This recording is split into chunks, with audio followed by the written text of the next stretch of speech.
পৃথিবীর শ্রেষ্ঠ 6টি দোয়া ও জিকির কখনোই মিস করবেন না। অনেকে ফোন করে বলেন যে হুজুর জিকির তো অনেক করি, কিন্তু এমন জিকিরের কথা বলেন সবচাইতে গুরুত্বপূর্ণ কোন জিকির, যে জিকিরগুলো করলে আমাদের লাইফ চেঞ্জ হবে, আমাদের জীবনটা চেঞ্জ হবে, পরিবর্তন হবে, যেই জিকিরের মাধ্যমে আল্লাহকে পাবো, যেই জিকিরের মাধ্যমে রাসূলকে পাবো, যেই জিকিরের মাধ্যমে কবর থেকে মুক্তি পাবো, যেই জিকিরের জন্য ফুলসিরাত চোখের পলকে পার হতে পারবো, যেই জিকির করার জন্য আমরা কিয়ামতের কঠিন মুসিবতের দিনে সূর্য মাথার উপরে যখন আসবে সেই সময়টা আরশের ছায়ার তলে জায়গা পাবো, এমন কিছু আমলের কথা বলেন বিজলির গতিতে ফুলসিরাত পার হয়ে জান্নাতে যেতে পারবো। এই ধরনের কিছু জিকিরের কথা আজকে আপনাদেরকে মেসেজ দিব, খুবই গুরুত্ব দিয়ে শোনার চেষ্টা করুন। সবচাইতে দামি জিকির, যে জিকিরের উপরে আর কোনো জিকির হতে পারে না, কোরআন আর সহিহ হাদিস থেকে আমি আপনাদেরকে এটা মেসেজটি দিব, খুব গুরুত্ব দিয়ে শোনার চেষ্টা করেন এবং আমল করার চেষ্টা করবেন ইনশাআল্লাহ। সবসময় দরুদের আমল করবেন। 1 নম্বরে, যে ব্যক্তি বেশি বেশি দরুদ শরীফ পড়বে, কমপক্ষে 50 বার যদি ধৈর্য থাকে আপনার, 5 ওয়াক্ত নামাজের পরে 10 বার করে দরুদ শরীফ পড়বেন, জীবনে যা চাবেন তাই পাবেন। চাকরি হচ্ছে না, পাবেন। ব্যবসায় আপনার বিভিন্ন লস হচ্ছে, আপনি পাবেন। ঋণের বোঝা নিয়ে আছেন, আপনার আল্লাহ পাক আপনাকে হেফাজত করবে। আপনি ডিপ্রেশনে থাকেন, শারীরিকভাবে অসুস্থতা নিয়ে থাকেন, কষ্টের মধ্যে আছেন, বিপদের মধ্যে আছেন, যে কোনো জায়গায় আছেন, আপনি সফল হতেই পারছেন না কোনোভাবেই, আপনার জীবনে সাকসেস হতেই পারছেন না কোনোভাবে, আপনি লাভ করতে পারছেন না কোনোভাবেই, আপনি দরুদের আমলটা করেন, আপনার মুখে সবসময় 24 ঘন্টা দরুদ রাখেন, 1 সপ্তাহের ভেতরে আপনি একটা যথাযথ ফল ইনশাআল্লাহ আপনি পাবেন। বিশ্বাসের সাথে করেন। দরুদ শরীফ এটা কোনো বানোয়াট জিনিস নয়, এটা সহিহ হাদিস থেকে প্রমাণিত যে দরুদের আমল যে ব্যক্তি করবে তার মনের সকল চাহিদা অপূর্ণতা আল্লাহ রাব্বুল আলামিন দিয়ে পূর্ণ করে দেবেন। 2 নম্বরে ইস্তেগফার। ইস্তেগফার যে ব্যক্তি পড়বে তার মুস্তাজাবুদ দাওয়া হয়ে যাবে।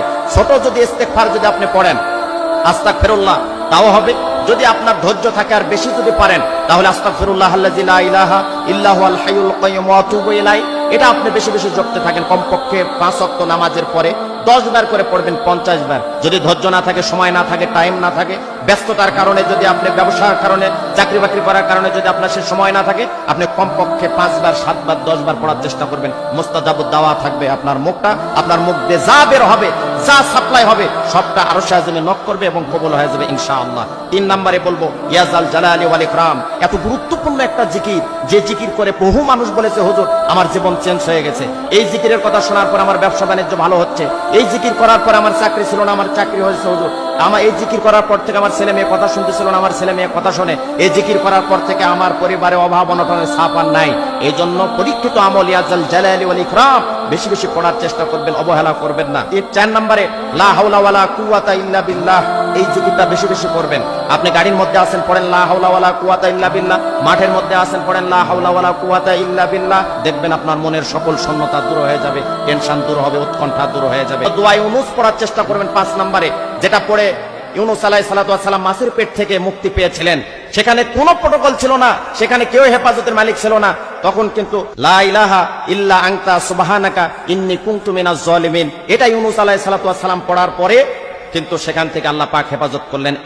এখনো যদি কোনো মানুষ এই দোয়া বেশি বেশি জিকির করে, বিপদ আপদ বালা মুসিবত থেকে কিন্তু আল্লাহ রাব্বুল আলামিন আমাদেরকে হেফাজত করবে।